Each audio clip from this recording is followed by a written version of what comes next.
to the ways that Iranians have made it mark in the arts and culture of North America has been less noticed than sometimes the easy sound bites and recycled images of Iran.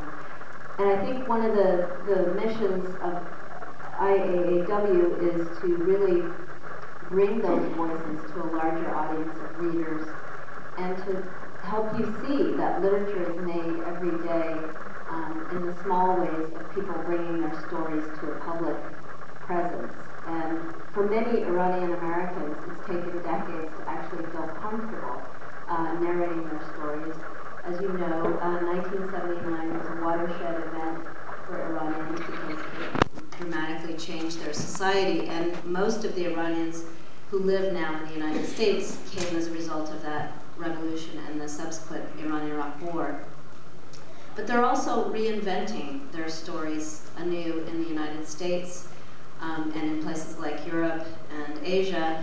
And one of the things that I'm interested in is, I'm a professor of literature, so of course I'm interested in this, is how do people retell or reinvent themselves with the presence of those past stories and those narratives, including the narratives of loss and sorrow.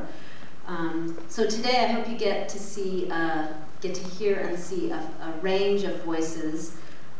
We have poets, fiction writers, nonfiction writers in our group, and we have a chapter in New York, a chapter here in the Bay Area, and also one in LA.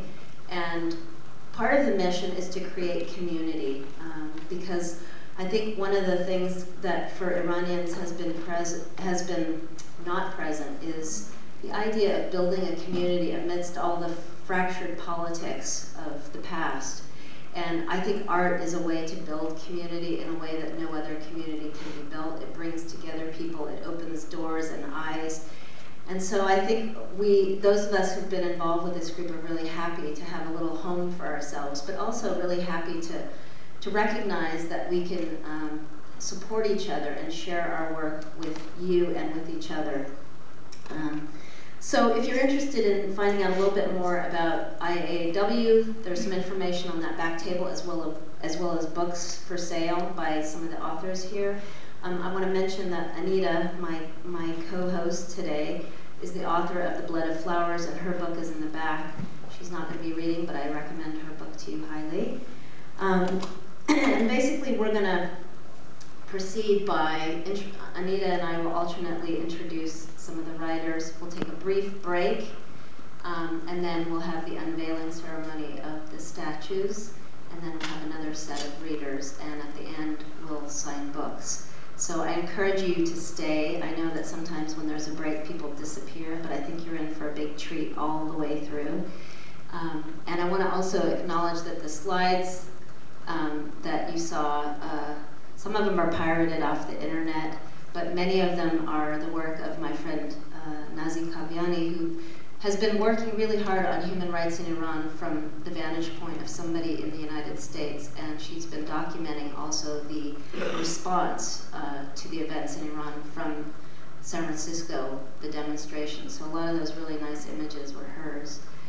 And I also want to thank Joan Jasper very much for making this program possible.